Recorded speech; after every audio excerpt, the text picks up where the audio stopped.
और इस समय हमारे साथ असदुद्दीन ओवैसी मौजूद हैं, ऑल इंडिया मजलिस-ए इत्तेहादे उल मुस्लिमीन के अध्यक्ष। बहुत बहुत शुक्रिया ओवैसी जी हमारे साथ जुड़ने के लिए, समय देने के लिए। एक बार फिर से लॉकडाउन अनाउंस हुआ है, इसको बढ़ा दिया गया है, लेकिन इस बार कुछ शर्तें और ढील दी गई है। इसमें किस तरह से आप देख रहे हैं इसे? मेरा मानना, मैं शुरू से कह रहा हूं कि लॉकडाउन लीगली तौर पर अनकॉन्स्टिट्यूशनल है। इसलिए अनकॉन्स्टिट्यूशनल है क्योंकि पब्लिक हेल्थ और law and order state government का सब्जेक्ट है और केंद्र सरकार का इसमें कोई रोल नहीं है संविधान के लिहाज से। ये बड़ी अफसोसनाक बात है कि जितने चीफ मिनिस्टर्स हैं, जिनमें non Congress non BJP chief ministers, उन्होंने क्यों इसको 24 मार्च से कबूल किया, ये मैं तो नहीं समझा सकता। और government of India NDMA act section 6 को लेकर ये लॉकडाउन इंपोज कर रही है जो अनकॉन्स्टिट्यूशनल है। अभी भी वक्त है कि स्टेट गवर्नमेंट्स इसका अपोज करें, क्योंकि दिल्ली की सरकार किसी भी स्टेट में ये नहीं कह सकता कि अब आप रात में 9 बजे से सुबह 5 बजे तक कर्फ्यू रहेगा। ये वो नहीं कह सकते कि जुलाई 8 से आप होटल्स खोलेंगे या रिलीजियस प्लेसेस खोलेंगे। ये कंप्लीटली अनकॉन्स्टिट्यूशनल है और ये हमारे संविधान के खिलाफ है। ओवैसी जी, आप कह रहे हैं कि असंवैधानिक है, लेकिन ये जो कोरोना की महामारी पूरे विश्व में आई, पहली बार ऐसा आपदा हम लोग देख रहे हैं। आपको नहीं लगता कि इससे जो मामले बढ़ते वो कंटेन किए गए, उसको हमने कुछ रोका लॉकडाउन की वजह से? देखिए, मैं लॉकडाउन अगर करना था तो गवर्नमेंट ऑफ इंडिया को सबसे पहले स्टेट गवर्नमेंट से कंसल्ट करना चाहिए था, क्योंकि स्टेट लिस्ट में सब्जेक्ट आता है। रहा सवाल कि इस वायरस को कंटेन करना या हम इसको रोकना, लॉकडाउन से वायरस रुकता नहीं है, लॉकडाउन से सिर्फ आपको टाइम मिलता है। और ये बड़े अफसोस के साथ ये कहना पड़ेगा कि गवर्नमेंट ऑफ इंडिया, मोदी सरकार ने इस 2 महीने को जाये किया, इसको वेस्ट किया, कोई तैयारी नहीं की। आप देख लीजिए कि अभी भी पूरे दुनिया में सबसे कम टेस्टिंग अगर कहीं पर हो रही है तो भारत में हो रही है।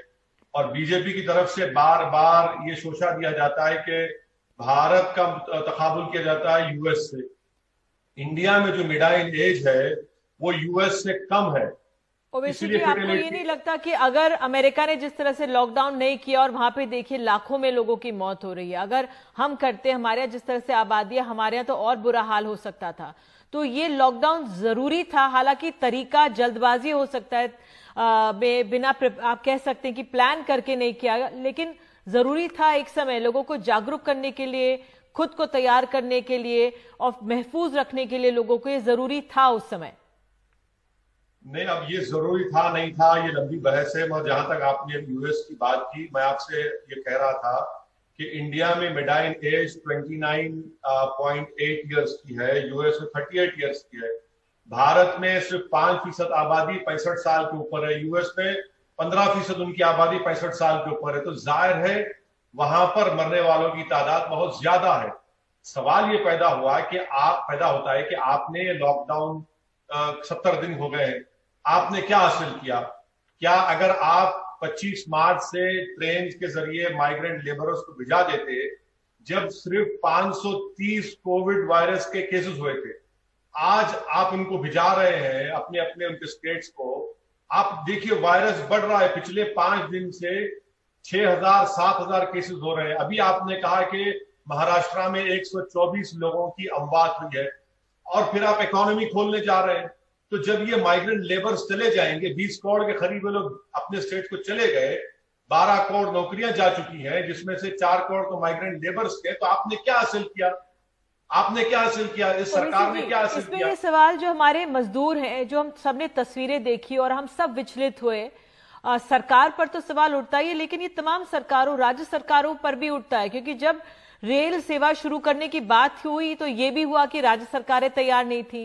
राज्य सरकारें और केंद्र के बीच रस्साकशी चलती रही, कौन इनका किराया देगा उस पे चलती रही, लोग प्लेटफॉर्म पे मरते रहे। तो इसका तो दोष तमाम सरकारों को दिया जाएगा या सिर्फ केंद्र सरकार को देंगे आप? मैडम, अगर आप संविधान देखेंगे, संविधान में आर्टिकल 217 शेड्यूल 7 में आइटम 81 है, जो क्लियरली ये कहता है inter state migration and intra state migration, ये तो गवर्नमेंट ऑफ इंडिया मोदी सरकार की जिम्मेदारी है संविधान के लिहाज से।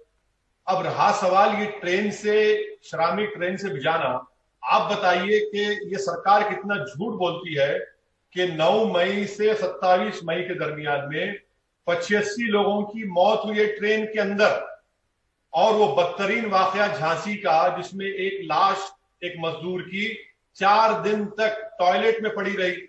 तो फिर ये किसकी जिम्मेदारी है? यानी लोग पीने के पानी को तड़प रहे हैं, जो 24 घंटे का सफर था वो 70 घंटे ले रहे हैं। तो केंद्र सरकार की जिम्मेदारी नहीं है, किसकी जिम्मेदारी है? फिर ये ट्रेन आप नहीं चला रहे। मुंबई से ट्रेन निकलती है, जाना गोरखपुर एक उड़ीसा चली जाती है, 24 घंटे का सफर, 70 घंटे 80 घंटे उसमें पीने का पानी नहीं। इसी से तो ये जिम्मेदारी सरकार की है। और गवर्नमेंट ऑफ इंडिया, मोदी सरकार, मुझे अफसोस इस बात का है कि आज अपना 1 साल मुकम्मल होने पर इतना बड़ा जोर शोर से जश्न मना रहे हैं। किस बात का जश्न मना रहे हैं लोग?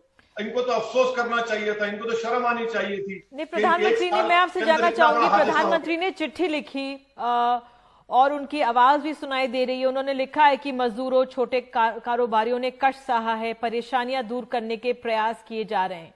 प्रधानमंत्री ने कहा है ये बात। प्रधानमंत्री ने एक मजाक किया है भारत के माइग्रेंट लेबरों के साथ। प्रधानमंत्री ने चिट्ठी लिखकर भारत के उन गरीबों से उनका मजाक उड़ाया है जो पिछले 2 महीने से उनके पास खाने को खाना नहीं है। भारत के प्रधानमंत्री ने खत लिखकर अपनी जिम्मेदारी से हाथ उठा लिए हैं, ये कहकर के इतना ये नहीं होना था। अरे आपने जो 20 लाख करोड़ का पैकेज का ऐलान किया, बड़ी धूमधाम से कहा गया कि हमारे जीडीपी का 10% है। मैंने भारत के जितने इकोनॉमिक माहिरीन है उन तमाम के आर्टिकल्स पढ़े, वो तो कहते हैं कि 1.5 भी नहीं हमारे जीडीपी का।